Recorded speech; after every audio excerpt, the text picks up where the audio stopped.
There are a number of things you could say about President-elect Trump. He may well be the most resilient politician in American political history.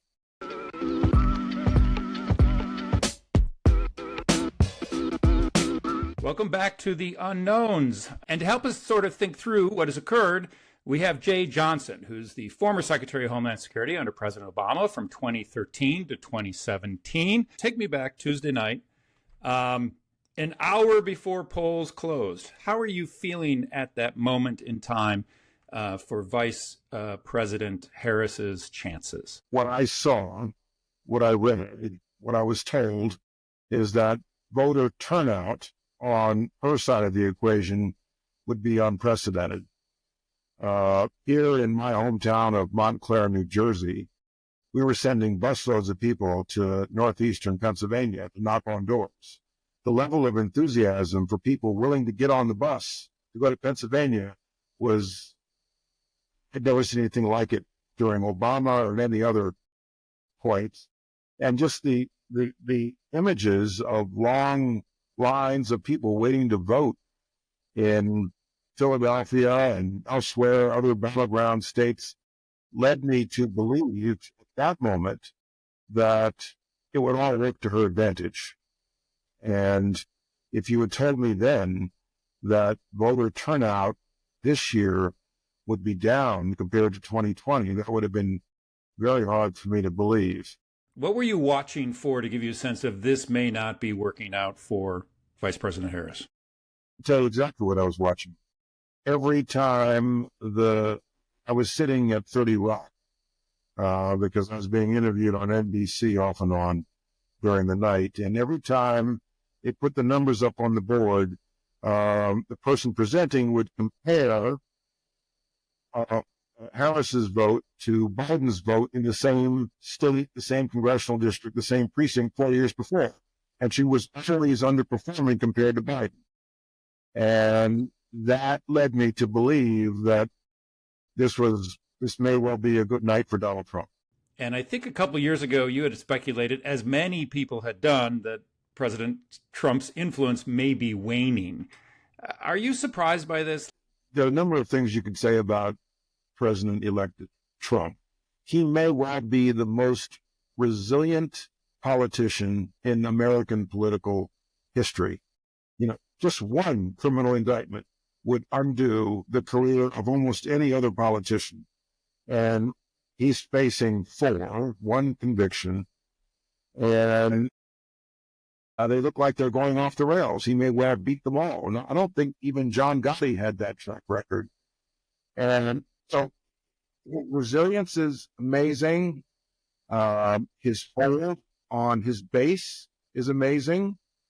And the unpredictability of his career in politics has been extraordinary. There's been some discussion after the election that this reflects a racist, misogynistic America, and certainly probably parts of anybody's base are not where they should be.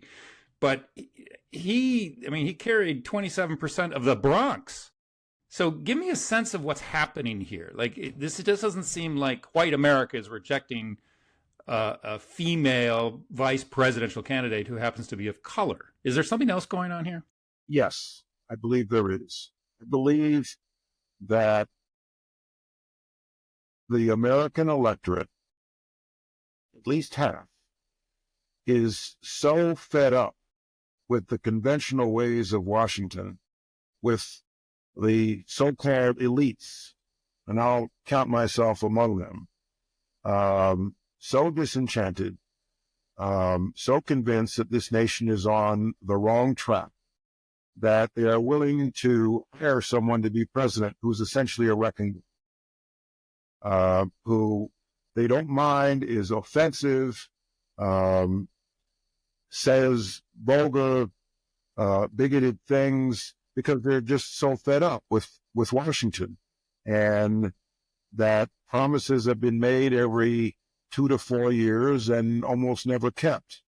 And so I think that the phenomenon we're facing here, my first reaction has been along the lines of what you stated, that he pushed all the right buttons by talking in very sexist, bigoted, racist, offensive terms, and that a large segment of America agrees with it. I think it's more complex than that. I think it's what I said. I think that people are so fed up with our political leadership that they want something profoundly different, and that's Donald Trump. I've had the opportunity to speak to James Carville about a week ago before the election. And I think he, although indicating in his very shy way that Vice President Harris would win, there was a sense from him that the Democratic Party had gone on pathways that most Americans weren't resonating with, identity politics, et cetera. Do you think that's something that now Democrats from a national and state level need to rethink, realign to what Americans in general are thinking? I believe that the Democratic Party is losing the working class, the so-called working class. The core of Franklin D. Roosevelt's base of blue-collar workers, union workers.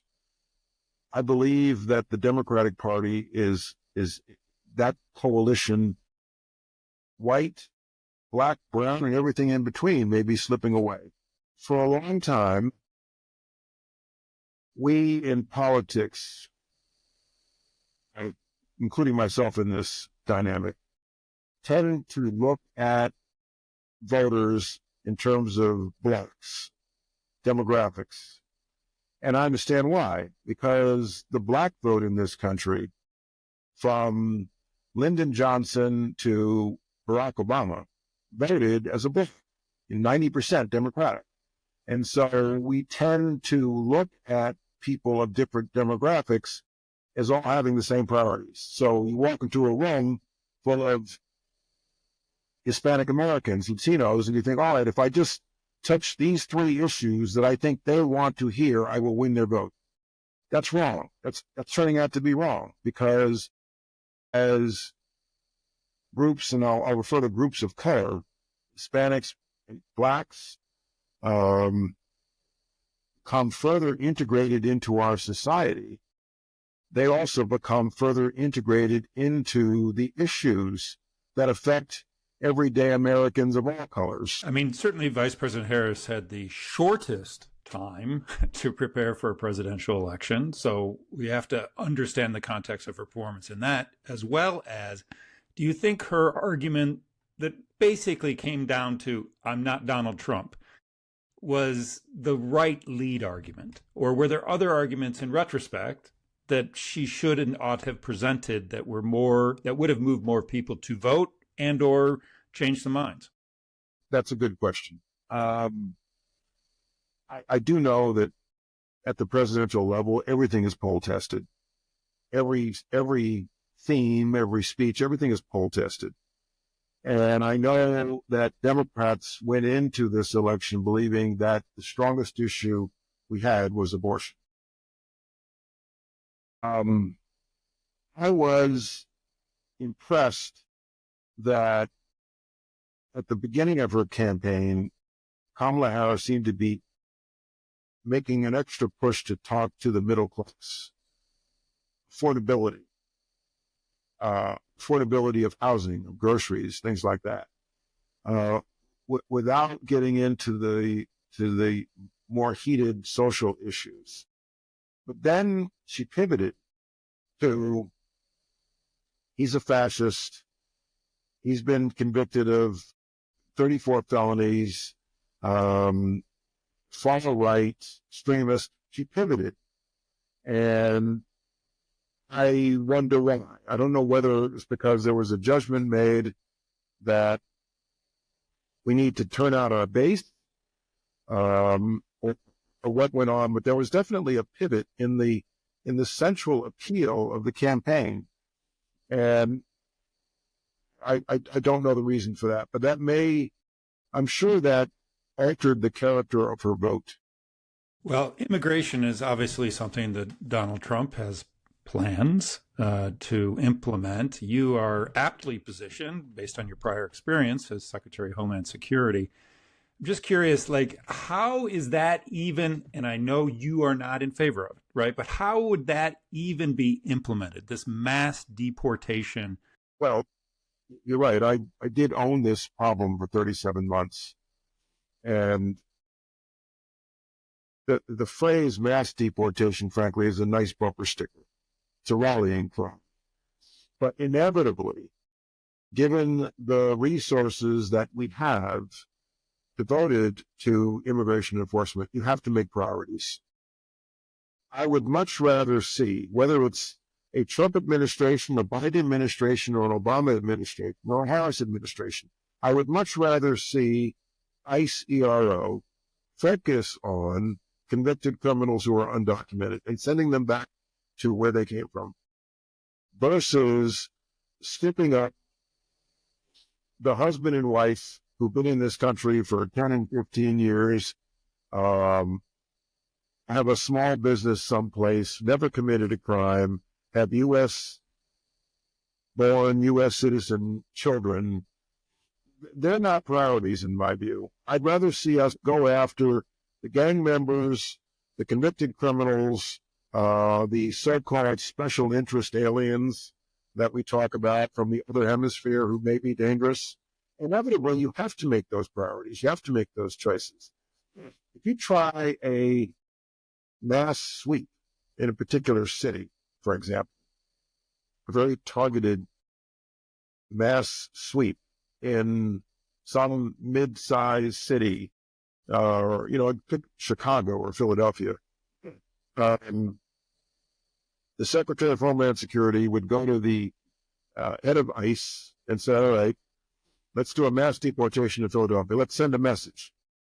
So pull out a list, and you've got to find the people who have been ordered deported by an immigration court, whose appeals have been exhausted so that it's a final order. Then you have to find them. Then you have to determine that they were ordered deported in person and not in absentia, because if they're ordered deported in absentia, they have an automatic right to a rehearing. And by the time you pare down that list to somebody who's been, the subject of a final order of deportation in person, exhausted their appeals, there are no compelling circumstances, and you can find them because they've answered the front door, that list tends to shrink. And there's a lot of time and effort that goes into that. I'd much rather see ICE working with local law enforcement to take custody of someone who's undocumented the moment they're released from jail. And we embark on I had to learn some of these lessons myself the hard way. If you embark on a mass effort, what that does is turbocharge the sanctuary cities movement across this country, such that local law enforcement will not work with ICE. ICE becomes radioactive in these communities.